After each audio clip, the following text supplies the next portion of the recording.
अस्सलाम वालेकुम everyone. So I am back now and we are trying to get back to the routine जो मेरी जाने से पहले थी।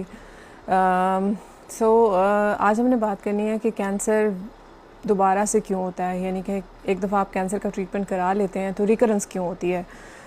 पहली चीज़ तो अंडरस्टैंड करने वाली ये है कि कैंसर एक ऐसी बीमारी है जिसमें मैंने आपको पहले भी एक्सप्लेन किया था कि इसमें ट्यूमर सेल्स जो होते हैं वो स्प्रेड करने की सलाहियत रखते हैं। यानी कि अगर ब्रेस्ट में ट्यूमर बना है तो वो आपके ब्लड के थ्रू या आपके लिम्फेटिक्स के थ्रू वो आपके बॉडी में दूसरी जगहों पे स्प्रेड कर सकता है, और चाहे वो कोई छोटा सा भी ट्यूमर हो, क्योंकि cancer has the ability to spread. So we always consider कि अगर कोई छोटा सा भी ट्यूमर है तो इट माइट हैव स्प्रेड। तो इसीलिए हमने कैंसर की 4 स्टेजेस बनाई हैं, और स्टेजेस इसलिए होती हैं कि जब स्टेज 1 होती है तो चांसेस ऑफ स्प्रेड कम होते हैं, स्टेज 2 में उससे ज़्यादा होते हैं, स्टेज 3 में उससे ज़्यादा होते हैं, और स्टेज 4 तो इट इज़ एस्टैब्लिश्ड कि स्प्रेड हुआ कैंसर है। स्टेज का मतलब ये है कि जब आपका कैंसर फर्स्ट स्टेज पे है तो आपका क्योंकि स्प्रेड कम है तो आपको जो भी ट्रीटमेंट मिलेंगे उसके सक्सेसफुल होने के चांसेस ज़्यादा हैं, और रिकरेंस के चांसेस कम हैं। इस तरह स्टेज 2 में आपके क्योर के चांसेस थोड़े कम हो जाते हैं, रिकरेंस के चांसेस ज़्यादा हो जाते हैं। स्टेज 3 में उससे ज़्यादा रिकरेंस के चांसेस होते हैं, और स्टेज 4 तो ऑलरेडी स्प्रेड होता है। So you need to understand कि cancer is a disease, even if it is at stage 1, there are some chances of recurrence। और जब भी हम किसी पेशेंट को कोई ट्रीटमेंट देते हैं, चाहे वो स्टेज 1 में भी हो, तो मैं हमेशा पेशेंट को एक्सप्लेन करती हूँ कि ट्रीटमेंट इज़ नॉट 100%। यानी कि अगर हमने सर्जरी भी कर दी है, कीमोथेरेपी भी कर दी है, रेडिएशन भी कर दिया, हार्मोनल ट्रीटमेंट भी कर दिया, इम्यूनोथेरेपी भी कर दिया है, but the treatment is never 100%, because this is a kind of disease that has a tendency to spread. And even if we give the best of the possible treatment, there are some chances of cancer coming back. For example, अगर वो stage 1 है तो cancer recurrence के chances minimum होंगे, for example 10% होंगे। लेकिन अगर वो स्टेज 2 है तो कैंसर रिकरेंस के चांसेस जो हैं वो 30% होंगे। स्टेज 3 है तो कैंसर रिकरेंस के चांसेस 50 to 60% होंगे। इस तरह जितना आपके स्टेजेस बढ़ती जाती हैं, आपका ट्रीटमेंट लेस सक्सेसफुल होता जाता है और आपके रिकरेंस के चांसेस बढ़ते जाते हैं। That's why we always advocate कि जितना आप अर्ली स्टेज में आएंगे हमारा ट्रीटमेंट उतना सक्सेसफुल होगा और रिकरेंस के चांसेस कम होंगे। लेकिन आप ये भी याद रखें कि इवन स्टेज 1 में भी ट्रीटमेंट इज़ नॉट 100%। स्टेज 1 में भी इट इज़ अ पॉसिबिलिटी कि कुछ सेल्स ऐसे हों जो कि ट्रीटमेंट से बिल्कुल रेजिस्टेंट हो, और हमने मैक्सिमम ट्रीटमेंट दे दिया और वो फिर भी आपकी बॉडी में रह जाएं, और वो किसी टाइम पे में भी 2 साल बाद या 5 साल बाद किसी टाइम पे एक्टिव हो जाएं। इसी तरह स्टेज 2 में और चांसेस होते हैं कि ज़्यादा सेल्स आपकी बॉडी के अंदर रह जाएंगे और वो किसी टाइम पे एक्टिव हो जाएंगे। But again, the chances of cure are better if we are treating you in stage 1 and stage 2 and stage 3 compared to कि जितना स्टेज बढ़ती जाएगी चांसेस ऑफ रिकरेंस ऑब्वियसली बढ़ते जाएंगे। ये बात आपको अच्छे तरीके से पता होनी चाहिए। दैट्स वाई जब भी हम किसी पेशेंट का ट्रीटमेंट कंप्लीट कर लेते हैं और even the best of the best scans हम करा लेते हैं। फॉर एग्जांपल, अगर मैंने किसी का ट्रीटमेंट कंप्लीट किया and I have done a scan after 3 months और 4 months ऑफ ट्रीटमेंट, और वो पेट स्कैन है and that is all clear and it shows that the patient is cancer free, even then I will recommend you to keep following with your oncologist। उसकी reason ये है कि हम patient का wait monitor करते हैं, हम पेशेंट के सिम्टम्स मॉनिटर करते हैं, बेस्ड ऑन द सिम्टम्स कोई टेस्ट अगर रिकमेंडेड होते हैं तो हम वो एडवाइस करते हैं। इसके अलावा अगर टेस्ट में कोई अर्ली चीज़ डिटेक्ट होती है तो उसके मुताबिक हम ट्रीटमेंट करते हैं। और ये भी हो सकता है कि बल्कि मेजॉरिटी कैंसर्स में ऐसे ही होता है कि जो जनरली कंसेंसस ये होता है कि आप बहुत ज़्यादा मॉनिटरिंग के लिए टेस्ट ना करें। जिस तरह ब्रेस्ट कैंसर के पेशेंट्स हैं उनको हम मॉनिटरिंग के लिए सवाए एनुअल मैमोग्राफी के लिए CT स्कैन्स या पेट स्कैन्स उस तरीके से रिकमेंडेड नहीं होते। लेकिन बहुत सारे पेशेंट्स ऐसे हैं जो कि मुझे पता होता है जिनमें चांसेस ऑफ रिकरेंस ज़्यादा हैं, तो I keep on doing scans every 6 months or a year for 2 to 3 years so that I make sure that they don't recur back. Scans for most cancers, they are not recommended in routine, except कि जिस तरह mammography recommended है. So based on the type of cancer you need to ask your oncologist कि आपके routine में कोई scans recommended हैं कि नहीं है। इसके अलावा मैं आपको ये बात बताना चाहूँगी कि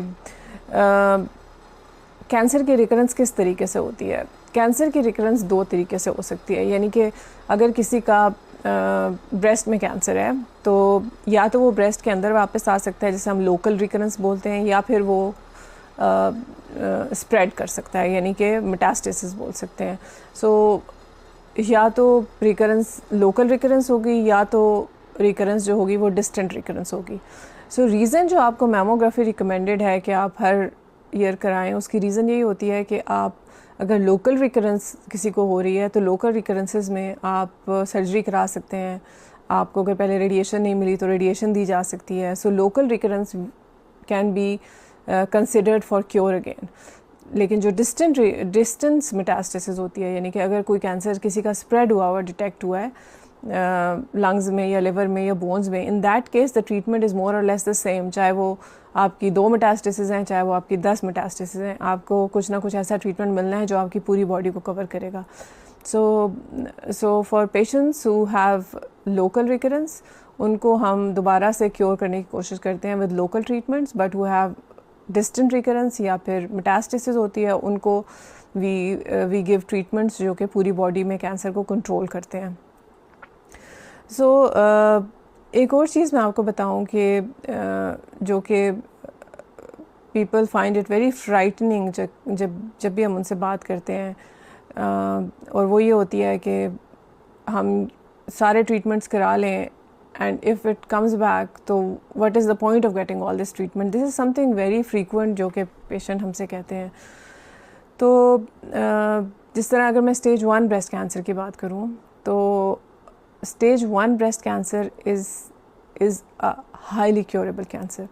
यानी कि स्टेज 1 में अगर मैंने पेशेंट्स की सर्जरी भी कर दी है, रेडिएशन भी कर दिया और all the recommended possible required treatment मैंने कर दिया है, तो chances of cancer cure they are very good. और I would say 90% of our patients they are cured with our treatment. So and the cancer never comes back. और 10% में जो वापस आता है वो ऑब्वियसली हम उनको इग्नोर नहीं कर सकते, बट 90% ठीक भी होते हैं। So we have to look at the brighter side of the picture कि अगर हम 100 पेशेंट्स को ट्रीट कर रहे हैं तो 90 ठीक हो रहे हैं, 10 नहीं ठीक हो रहे। अगर हम स्टेज 3 ब्रेस्ट कैंसर को ट्रीट कर रहे हैं तो उसमें से 40 ठीक हो रहे हैं, 60 नहीं ठीक हो रहे। 100 पेशेंट्स अगर हम ट्रीट कर रहे हैं, सो क्योर रेट्स विद स्टेज जो है वो कम होते जाते हैं।